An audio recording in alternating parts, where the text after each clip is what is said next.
Fala galera, professor Juarez para mais uma aula de geografia, beleza? E a gente vai falar sobre a questão da urbanização do território brasileiro, tá? Seguindo o nosso tema de Brasil, obviamente, que nós estamos vendo há algum tempo e vai ser nosso tema cotidianamente, tranquilo? Gente, a gente vai falar do processo, em que a população ela passa ao longo do tempo a se tornar majoritariamente urbana em relação à população rural no território brasileiro, beleza? A gente vai chamar esse processo de urbanização, tá? Então a urbanização ela vai ter uma relação com o crescimento da população nas cidades, que vai ser proporcionalmente maior do que a população no campo, tranquilo? E o Brasil vai ter algum fato bem interessante para a gente apresentar aqui, é que a população de 1940 até o ano de 2015, ela vem sofrendo uma mudança muito grande por conta das transformações que os espaços urbanos passam a ter e das transformações que os espaços urbanos passam a gerar para influenciar essas populações. A gente, ao longo da aula, vai conseguir construir bem essa ideia e entender esse desenvolvimento, entender essas mudanças. Tranquilo? Mas, por hora, é entender o que é urbanização. E o que é isso mesmo? É quando a população nas cidades ela vai ter um crescimento proporcionalmente maior do que a população no campo. É o que a gente vê ao longo dos anos no Brasil. Olha só, galera, nós temos em verde população urbana e nós temos aí em laranja a população rural. Tranquilo? Quando a gente olha o ano de 1950, a população em verde, ela representa um número muito pequeno, tá? E a população que está em laranja, ela representa um número muito maior. Ou seja, naquele momento, a população rural, ela era muito maior do que a população urbana, tá? O mundo, naquele momento, ainda era muito mais rural do que urbano, e o Brasil não era diferente, tá? Nos anos 50, essa diferença começa a diminuir. A gente tem um crescimento da população rural, só que a população urbana, ela basicamente ali quase dobra de tamanho, tá? Chegando bem próximo à quantidade de pessoas que vivem nas áreas rurais. No ano de 1960, o crescimento urbano é ainda maior, chegando mais próximo ainda do número de pessoas que vivem no espaço rural. Quando a gente chega já nos anos 70, a mudança já ocorreu, galera. A gente já consegue identificar aí que a população urbana, ela superou a quantidade de pessoas que vivem no meio rural, beleza? Então, a partir dos anos 70, a gente considera que o território brasileiro, olha aqui, ó, a partir dos anos 70, a gente considera que o território brasileiro ele se tornou majoritariamente o quê? Urbano em relação ao que era no passado, beleza? A gente passou a ter cada vez mais pessoas morando na cidade, até que o número de pessoas das cidades fosse completamente superior ao número de pessoas das áreas rurais. É o que a gente enxerga, por exemplo, quando nós falamos do ano de 2015, galera. Olha só, o número de pessoas das cidades supera ali os 160 milhões de habitantes. Enquanto a gente fala do campo, que fica próximo aos 40 milhões. Ou seja, o número de pessoas no Brasil que vive nas cidades é infinitamente superior ao número de pessoas que vive no campo. Tranquilo? Então, o que vai motivar esse crescimento, O que vai provocar esse crescimento das pessoas que estão nos meios urbanos em relação aos meios rurais? Vários motivos, na verdade, mas a gente vai destacar alguns, tá? Principalmente uma questão de implantação de indústrias. O Brasil, até os anos 40, ele era um país que não tinha uma indústria tão forte, ele não tinha um processo de industrialização tão evidente, tá? Então, as transformações do espaço brasileiro ainda não tinham acontecido de modo pleno. A gente consegue enxergar que, a partir dos anos 40, principalmente, as indústrias passam a ser cada vez mais implementadas, tá? E com essa implementação das indústrias, a gente tem cada vez mais empregos nas cidades. E esses empregos, galera, eles vão fazer com que a população do campo busque trabalho na cidade. Vai fazer com que a população do campo saia dos seus espaços, vão ocupar as cidades para conseguir ter uma melhor qualidade de vida, tá? E isso vai ser chamado para a gente de um processo importantíssimo, tá? Que é o êxodo rural, quando as pessoas saem em massa do campo e vão em direção às cidades, muito por conta da qualidade de vida e muito por conta também da quantidade de empregos que a gente passa a ter nesses espaços. Tranquilo? Uma outra coisa que a gente vê que é evidente, tá? É que a tecnologia muda ao longo desse tempo. O Brasil recebe muita tecnologia de outros países que já estavam mais desenvolvidos, que já estavam mais urbanizados e industrializados, tá? E essa tecnologia, ela passa a transformar o campo brasileiro por conta da implementação, principalmente de máquinas e de vários fatores, de vários insumos que passam a ser negociados nesses espaços, beleza? As máquinas, principalmente, causam essa transformação. Porque vamos imaginar, se você tem 10 trabalhadores para cuidar da sua lavoura, para cuidar do seu espaço, e você compra uma máquina que substitui o trabalho de 8, o que você vai fazer com esses trabalhadores? Você vai demiti-los, você vai mandar eles para a rua, beleza? Eles vão ser desempregados. Eles passam a sofrer com desemprego, tá? Que é um desemprego estrutural. A estrutura do campo brasileiro muda, a gente passa a ter cada vez mais máquinas, e essas máquinas geram desemprego, e essas pessoas precisam buscar emprego aonde? Nas cidades. E por isso elas fazem o processo de êxodo rural. E as cidades têm emprego por quê?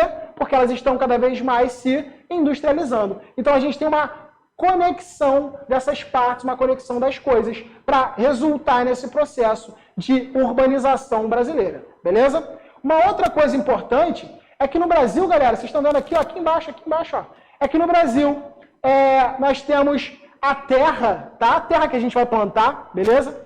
A terra, ela está absurdamente concentrada nas mãos de pouquíssimas pessoas. E essa concentração das terras nas mãos de poucas pessoas é um fator decisivo para que as pessoas mudem para a cidade. Cara, se eu não tenho terra para plantar, se eu não tenho terra para desenvolver o meu trabalho, para ganhar dinheiro, o que eu vou fazer aqui? Eu preciso arrumar um emprego que me dê renda para sustentar a minha família. Então eu faço um processo de mudança. Tranquilo? Esse processo de mudança, galera, no Brasil, ele acaba sendo um pouco mais concentrador. Ele acaba sendo mais centralizado em algumas áreas, tá? Por que ele acaba sendo mais centralizado em algumas áreas? Pelo seguinte, o Brasil ele tinha uma infraestrutura que era não tão bem distribuída em todo o território, tá? A gente vai ver isso melhor na aula de indústria, que vai vir posteriormente. O Brasil não tinha um desenvolvimento de infraestrutura tão bom. Isso vai fazer com que as áreas que já tinham infraestrutura recebessem mais pessoas, recebessem mais indústrias, tá? Então a gente passa a ter uma concentração industrial no território brasileiro. E essa concentração industrial no território brasileiro, ela acaba desenvolvendo para a gente, né, algumas áreas que nós vamos chamar de metrópole.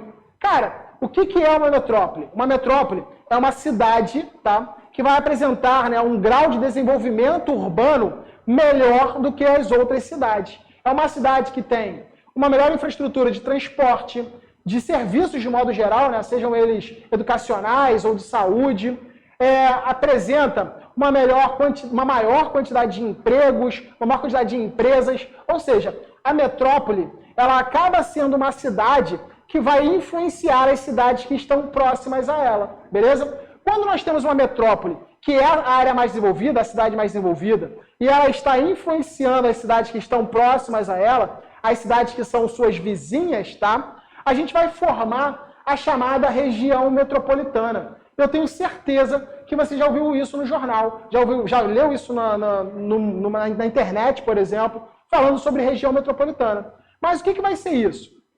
Galera, a região metropolitana, ela é o espaço, tá, que vai ser de maior conexão da cidade central, que vai polarizar as outras, tá, da cidade mais desenvolvida, e das cidades que estão à sua volta. Vamos dar um exemplo bem direto sobre isso? Olha aqui para mim. Nós temos, por exemplo, o Rio de Janeiro. Galera, Rio de Janeiro, além de capital, vai ser a metrópole principal, né? Vai ser o espaço principal do estado do Rio de Janeiro, tá? Então, ó, Rio de Janeiro é uma cidade que vai ter um grau de desenvolvimento maior que as outras. A gente vai chamar, então, ela de metrópole. As cidades que são vizinhas do Rio de Janeiro fazem muitas trocas com o Rio. Por exemplo, Duque de Caxias, Niterói, São Gonçalo, Nova Iguaçu, Belfor Roxo, Petrópolis, Magé, fazem muitas trocas com a cidade do Rio de Janeiro? Existem pessoas que moram nessas cidades, que trabalham na cidade do Rio de Janeiro? Existem pessoas que fazem um fluxo diário de ida e vinda dessas cidades para o Rio de Janeiro? Pessoas que vêm buscar serviços no Rio de Janeiro? Claro que existem, tá? Então essas cidades que estão mais próximas, essas cidades que vão negociar diretamente com o Rio de Janeiro, tá? Que vão ter trocas comerciais, que vão ter população circulando, são cidades que cumprem, né, que fazem parte do que a gente chama de região metropolitana. Tranquilo até aí? E uma coisa curiosa é que o Rio de Janeiro, essas cidades, acabam se tornando tão próximos, tá? As cidades acabam crescendo horizontalmente e elas se tocam, que elas formam espaços que nós chamamos de espaços conurbados. Olha aqui para mim. Isso aqui é uma área conurbada. Olha só, nós temos a cidade A e a cidade B. A cidade A e a cidade B começam a crescer horizontalmente. Começam a crescer muito horizontalmente. Até o momento que elas se tocam fisicamente. A cidade A encosta na cidade B e a cidade B encosta na cidade A. Essas cidades que se encostaram, elas vão formar para a gente, aqui nesse espaço, né, que vai estar conectado, um espaço que nós chamamos de conurbado. Ou seja, você não sabe onde começa uma cidade e onde termina a outra. Elas estão juntas, tá? Vou dar um exemplo para vocês. Eu trabalho também em Nova Iguaçu. Agora eu não estou indo, né, que a gente está de home office, vocês sabem disso. Mas eu trabalho em Nova Iguaçu, em uma outra instituição. Não sei se eu poderia falar sobre isso, mas estou falando aqui. Galera, então eu trabalho em Nova Iguaçu também. O que acontece? Quando eu vou para Nova Iguaçu, eu estou saindo do Rio de Janeiro. Eu moro no Rio de Janeiro, Jacarepaguá. Eu saio do Rio de Janeiro, eu vou até Madureira de BRT e eu pego o trem. Gente, quando eu pego o trem, eu cruzo várias cidades até chegar em Nova Iguaçu. Por exemplo, eu saí aqui, estou no Rio. Aí eu saí do Rio, passei por Nilópolis.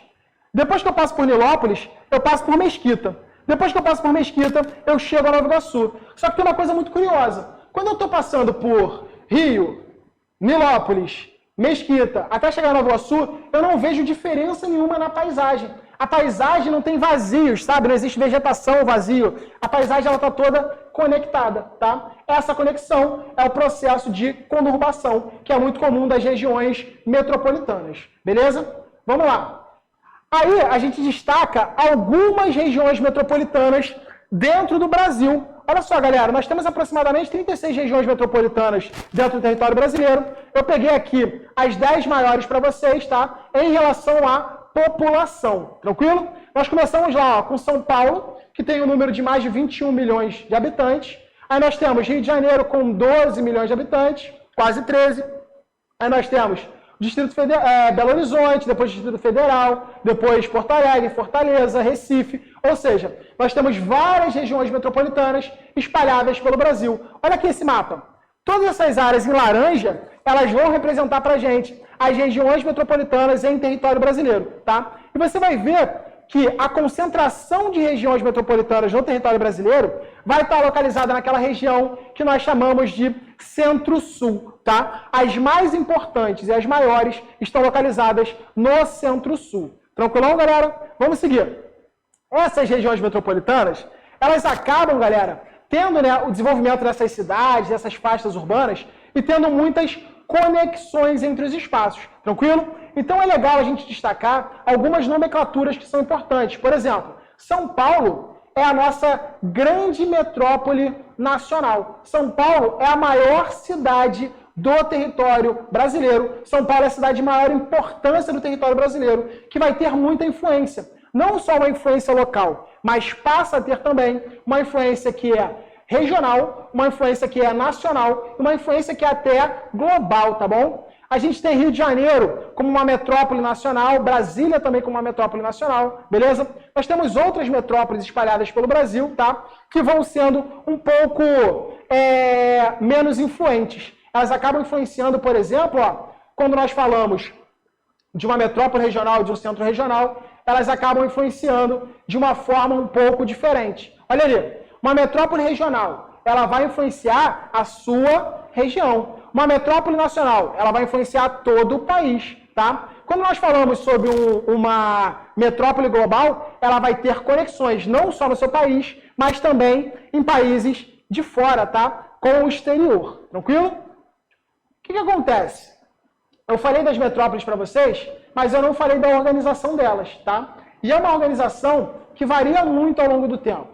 Olha aqui, nós temos um esquema clássico e nós temos um esquema atual, tá? O esquema clássico, vamos considerar um mundo que não é globalizado, um mundo sem muita tecnologia, onde as trocas comerciais entre os lugares acontecia da cidade menos valorizada para a cidade mais valorizada, beleza? Então a vila trocava com a cidade local, que trocava com o centro regional, que trocava com a metrópole regional, até chegar à metrópole nacional. Qual é a relação que hoje acontece, galera? Você tem uma metrópole nacional e todos os outros espaços que são menores vão trocar com essa metrópole nacional, beleza? Porque os fluxos, porque o mundo ele está cada vez mais dinâmico, ele está cada vez mais direto. As relações são cada vez mais flexíveis entre os espaços, beleza? Vamos dar uma avançadinha aqui.